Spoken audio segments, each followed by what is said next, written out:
ಅವಳ ಅಭಿರಾಮಿ ಅಲ್ಲ ಅಂತ ಗೊತ್ತಾಗ್ಬೇಕು. ಪೊರ್ಕೆ ಪೂಜೆ ಮಾಡ್ತೀನಿ ಅವಳಿಗೆ. ಆ ಸಮಯ ತುಂಬಾ ದೂರ ಇಲ್ಲ ಅಮ್ಮ. ತಾನೇ ಬುದ್ಧಿವಂತೆ ಅಂತ ಓಡಾಡ್ತಾ ಇದ್ದಾಳೆ. ನಮ್ಮ ಬಗ್ಗೆ ಅವಳಿಗೆ ಗೊತ್ತಾಗುತ್ತೆ. ಕೊನೆಗೂ ನಾವು ಅಂದ್ಕೊಂಡಿರೋ ಸಮಯ ಬರ್ತಾ ಇದೆ. ಅಭಿರಾಮಿ ಅಂತ ಹೇಳ್ಕೊಂಡು ಬಂದವಳೆ ನಿನಗಿದೆ ಕಣೆ, ಮಾಡ್ತೀನಿ.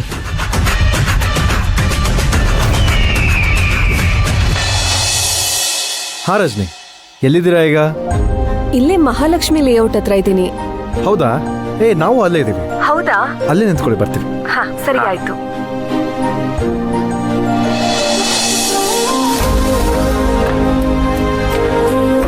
ರಾಕಿ, ಅವ್ರ ಹತ್ರ ಸ್ವಲ್ಪ ನಿಲ್ಸಿ. ಬಂದೆ? ಹಾಂ sir.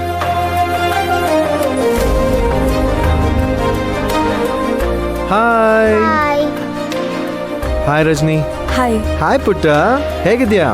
I am not fine. I am so sad. ಯಾಕಮ್ಮ? ಮತ್ತೆ ನೀವು ಮನೆಗೆ ಬಂದಿಲ್ಲ? ಓ ಅಂಕಲ್ ಬ್ಯುಸಿ ಇರ್ತಾರೆ ಅಂದ್ರೂ ಕೇಳಿಲ್ಲ. 2 ನಿಮಿಷ ನೋಡಿದ್ರೆ ಸಾಕು, ಅವ್ರು ಎಲ್ಲಿದ್ದಾರೆ ಕರ್ಕೊಂಡ್ ಹೋಗು ಅಂತ ಒಂದೇ ಹಠ. ಓ ಕೊನೆಗೂ ಕರ್ಕೊಂಡ್ ಬರೋವರೆಗೂ ಬಿಡ್ಲೇ ಇಲ್ಲ. ಈಗ ನಮ್ ಪುಟ್ಟಾಣಿ ಖುಷಿ ಆಗ್ತಾಳೆ. ಹೇಗೆ ಹೇಳು? ಐ ಈ ಖುಷಿನಾ? ಸ್ವಲ್ಪ ಓಕೆ. Okay okay. ನೀವು ಮನೆಗೆ ಬಂದ್ರೇನೆ ಜಾಸ್ತಿ ಖುಷಿ ಆಗೋದು. ಅಂಕಲು ಬ್ಯುಸಿ ಇರ್ತಾರೆ. ಸ್ಯಾಂಡಿ ಮಾಮನ್ ತರ ಸುಮ್ನೆ ಓಡಾಡೋರಲ್ಲ. ಜಾಸ್ತಿ ಜವಾಬ್ದಾರಿ ಇರುತ್ತೆ. 1000 ಜನ ಅವ್ರ ಕೈ ಕೆಳಗಡೆ ಕೆಲಸ ಮಾಡ್ತಿರ್ತಾರೆ. ಅವ್ರನ್ನೆಲ್ಲ ನೋಡ್ಕೋಬೇಕಲ್ವಾ? ನನ್ನನ್ನೂ ನೋಡ್ಕೋಬೇಕಲ್ವಾ? ಆಯ್ತು, ನಾನು ಮನೆಗೆ ಬರ್ತೀನಿ. ಆಯ್ತಾ? ಓಕೆ. ಸಾರಿ, ನಮ್ಮಿಂದ ನಿಮ್ಗೆ ತುಂಬಾ ಡಿಸ್ಟರ್ಬ್ ಆಗಿರ್ಬೇಕು. ಆಫೀಸ್ಗೆ ಹೋಗ್ತಾ ಇದ್ರಿ ಅನ್ಸುತ್ತೆ. ಅಲ್ಲಿ ನಿಮ್ ಫ್ರೆಂಡ್ ಕಾಯ್ತಾ ಇದ್ದಾರೆ. ಏನು ಪರವಾಗಿಲ್ಲ, ಒಂದು 5 ನಿಮಿಷ ತಾನೆ. ಸರಿ, ನಾನು ಹಾಗಾದ್ರೆ ಹೊರಡ್ತೀನಿ. ಆಮೇಲೆ ಮನೆಗೆ ಬರ್ತೀನಿ. ಬಾಯ್ ಪುಟ್ಟ. ಬಾಯ್. ನನಗೆ ಕೊಡಲ್ವಾ? ಸರಿ, ಮನೆಗೆ ಬಂದ್ಮೇಲೆ ಕೊಡು. ಆಯ್ತಾ? Good. Bye. Bye.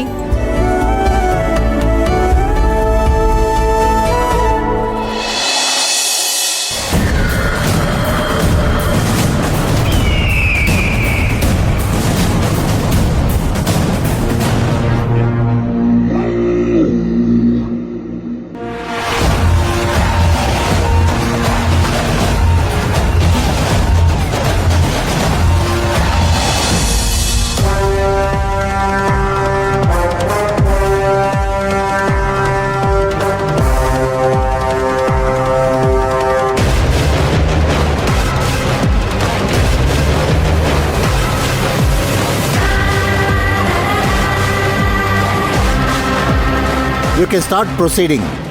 Your honour, ನಾನು ಮೊದಲೇ ಹೇಳಿದಂತೆ ಆದಿ ಅವರು ಅಭಿರಾಮಿಗೆ ಹೆದರ್ಸಿ ಬೆದರ್ಸಿ ಮತ್ತೆ ಆಕೆ ಮೇಲೆ ಹಲ್ಲೆ ಮಾಡಿ ಸಿಗ್ನೇಚರ್ ತಗೊಂಡಿದ್ದಾರೆ ಅನ್ನೋದು ರುಜುವಾಗಿದೆ.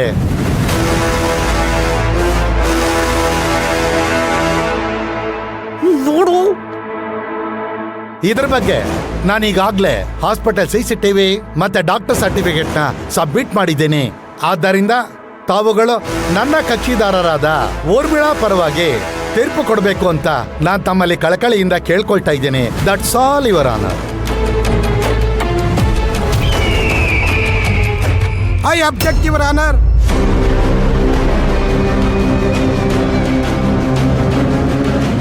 ಅಭಿರಾಮಿ ಅವರ ತಲೆಗೆ ಪೆಟ್ಟಾಗಿದ್ದು ನಿಜ. ಅವರು ಹಾಸ್ಪಿಟ್ಲಿಗೆ ಹೋಗಿದ್ದು ನಿಜ. ಆದ್ರೆ ಅದು ಆದಿಯವರು ಅಭಿರಾಮಿಯವರ ಮೇಲೆ ಹಲ್ಲೆ ಮಾಡಿದ್ರಿಂದ ಅಲ್ಲ, ಅಭಿರಾಮಿಯವರು ಕಾಲ್ಜಾರಿ ಬಿದ್ರು ಅಂತ ಸ್ಪಷ್ಟನೆ ಕೊಡೋದಕ್ಕೆ ಬಯಸ್ತೀನಿ.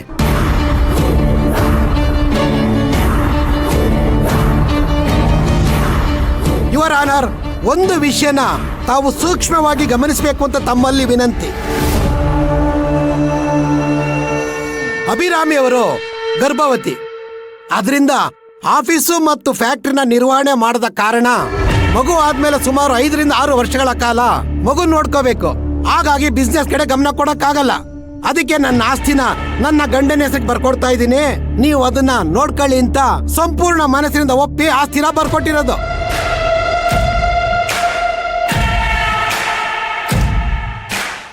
ಜೊತೆಗೆ ಹೆಂಡತಿ ತನ್ನ ಆಸ್ತಿನ ಗಂಡನಿಗೆ ಬರ್ಕೊಡೋದು ಸಹಜ, ಅದು ಸರ್ವೇ ಸಾಮಾನ್ಯ. ಅದನ್ನು ಬಿಟ್ಟು ಯಾರೋ ಮೂರನೇ ವ್ಯಕ್ತಿಗೆ ಆಸ್ತಿನ ಬರ್ಕೊಡೋದು ಅಸಂಭವ. ಅದನ್ನ ನಂಬೋದಕ್ಕೂ ಅಸಾಧ್ಯ.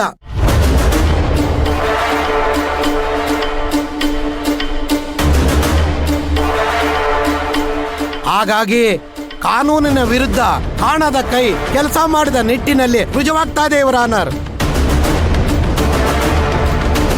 ಹಾಗಾಗಿ ನನ್ನ ಕಕ್ಷಿದಾರರಾದ ಆದಿಯವರ ಪರ ತೀರ್ಪು ಕೊಡಬೇಕು ಅಂತ ಈ ಘನ ನ್ಯಾಯಾಲಯದಲ್ಲಿ ಕಳಕಳಿಯಿಂದ ಪ್ರಾರ್ಥನೆ ಮಾಡ್ಕೋತೀನಿ ಯುವರ್ ಆನರ್.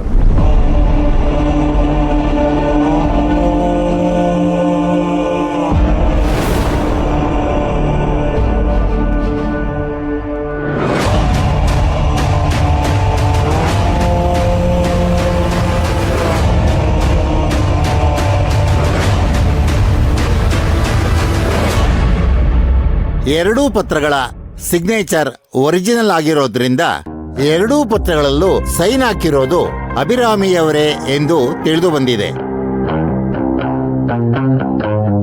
ಆದರೆ ಸಿಗ್ನೇಚರ್ ಯಾವ ಮನಸ್ಥಿತಿಯಲ್ಲಿ ಮಾಡಿದ್ದಾರೆ ಅನ್ನೋದು ತಿಳಿದು ಬಂದಿಲ್ಲ.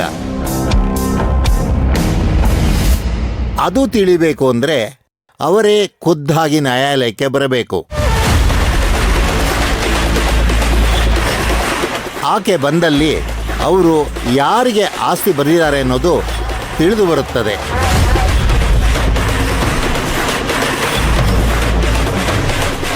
ಅವರು ಬರದೇ ಇದ್ದ ಸಂದರ್ಭದಲ್ಲಿ ಆಸ್ತಿ ಅವರ ಅಕ್ಕ ಶಿವಗಾಮಿಯವರಿಗೆ ಸೇರುತ್ತದೆ ಎಂದು ತಿಳಿಸೋದಕ್ಕೆ ಇಷ್ಟಪಡ್ತೀನಿ.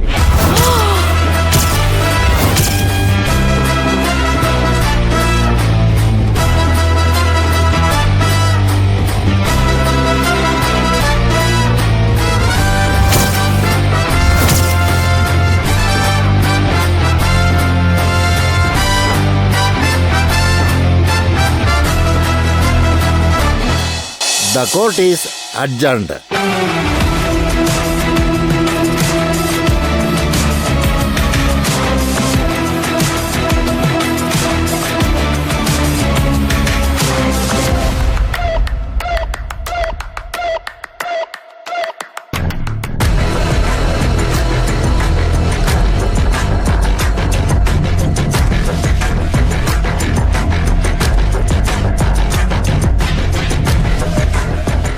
ಏನು ಆದಿ ಈ ತರ ಆಗೋಯ್ತು?